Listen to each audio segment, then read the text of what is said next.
پر آخری حدیث سنا کے ختم کر رہا ہوں. آخری حدیث سوائے چند اکابر علماء کے بہت سونے شاید وہ پڑھی اور سنی نہ ہو. امام احمد بن حنبل رضی اللہ تعالیٰ عنہ روایت کرتے ہیں, حضرت ابو ہریرہ راوی ہیں, حضرت حیدہ راوی ہیں, امام حسن بصری نے مرسلن روایت کی ہے, امام ابن سیرین نے مرسلن روایت کی ہے. میری جو حدیث کی اولیاء کی شان میں کتاب ہے روضۃ السالکین, میں نے پورے ابواب جمع کیے اس میں, اور احسن الثناء فی اثبات الشفاعہ اس میں بھی جمع کی حدیث کی کتابوں میں. آقا علیہ السلام نے فرمایا 3 دن گزرے, آقا علیہ السلام نماز پڑھانے کے لیے تشریف لاتے, فجر ظہر عصر مغرب عشاء, واپس چلے جاتے, صحابہ کی مجلس میں نہ بیٹھتے. 3 دن صحابہ کو مجلس نہیں ملی, 3 دن کے بعد آئے. صحابہ کرام پریشان ہوئے, پوچھا یا رسول اللہ 3 دن سے نگاہیں دید کو ترس گئی ہیں, آپ نماز پڑھا کے چپکے سے چلے جاتے رہے اور بیٹھتے نہیں رہے, کیا ماجرا تھا؟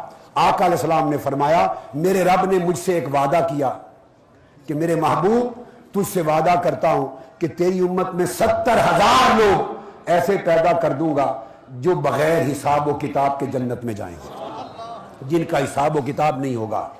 تو میں نے عرض کیا فزد, اور ففی روایت فاستزدتہ, میں نے اللہ تعالیٰ سے زیادتی مانگی کہ مولا یہ تھوڑا ہے زیادہ کر. تو میں 3 دن عرض کرتا رہا اور زیادہ کر. اللہ رب العزت نے جب میں نے پہلے دن کیا تو زیادہ کر دیا.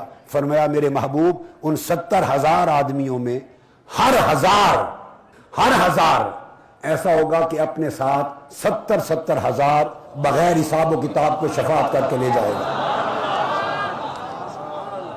جب یہ اللہ نے یہ وعدہ کر دیا فاستزدتہ, اور عرض کیا مولا تعالیٰ وزد, یہ بھی تھوڑا ہے اور بڑھا. یہ تو 1000 اگر 70,000 کو لے جائے تو میری امت کے ایک ولی کے حصے میں 70 آدمی آئے نا, تو یہ تھوڑا ہے اور کر. 3 دن میں لجاجت کرتا رہا, التجا کرتا رہا, میرا رب لاڈ میں میری التجا سنتا رہا. 3 دن گزرے, آج وعدہ مکمل ہوا. میرے رب نے کہا وَلِكُلِّ وَاحِدٍ مِّنْهُمْ 70,000.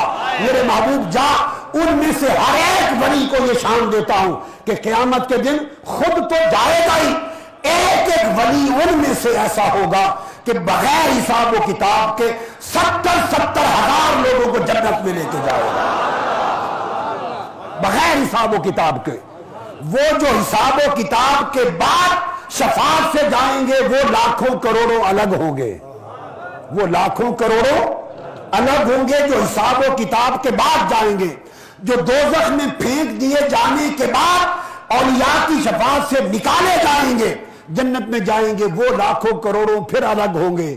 یہ وہ لوگ ہیں کہ حساب و کتاب سے بھی پہلے وَلِكُلِّ وَاحِدٍ مِّنْهُمْ 70,000 بغیر حساب و کتاب کے ان میں سے ایک ولی اس شان کا ہوگا. حکم ہوگا 70,000. ترازو بعد میں لگائیں گے, نامہ اعمال بعد میں تولے گا, تو اپنے 70,000 لے کر جا. اور آقا علیہ السلام نے فرمایا کہ 70,000, اور دوسرے تراوی کہتے ہیں کہ شاید فرمایا 7 لاکھ. صحیح مسلم کی حدیث صحیح ہے, شاید فرمایا 7 لاکھ ایسے ہوں گے.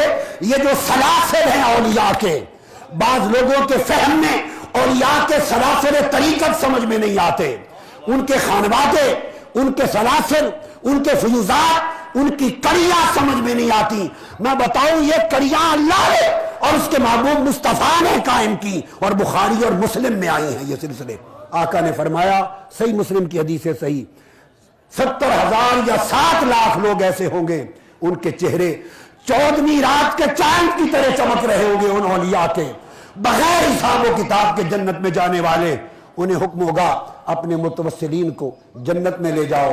آقا علیہ السلام نے فرمایا, مسلم شریف میں حدیث ہے کہ پہلا شخص جو ولی کامل ہوگا, جو امام ولایت ہوگا, جو امام سلسلہ ہوگا, جو سربراہ ہوگا, پہلا شخص آقا نے فرمایا جنت کے دروازے پر کھڑا رہے گا, جنت میں نہیں جائے گا جب تک وہ 70,000 یا 7 لاکھ جو عدد جس کو ایلوکیشن ہوگی, آخری آدمی جب تک اس سے محبت کرنے والے, چاہنے کا حقدار, جب تک آخری جنت میں داخل نہ ہو, وہ پہلا شخص جنت میں قدم نہیں رکھے گا.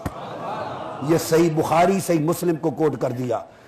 تو اب یہ سخی وہ لوگ ہیں کہ خود تو درجہ پایا مگر جو رب کی نعمت ملی اس دنیا میں بھی اور قیامت کے دن بھی یہ لاج نبھائیں گے اور سخاوت کے پورے فیضان کے چشمے کھولیں گے.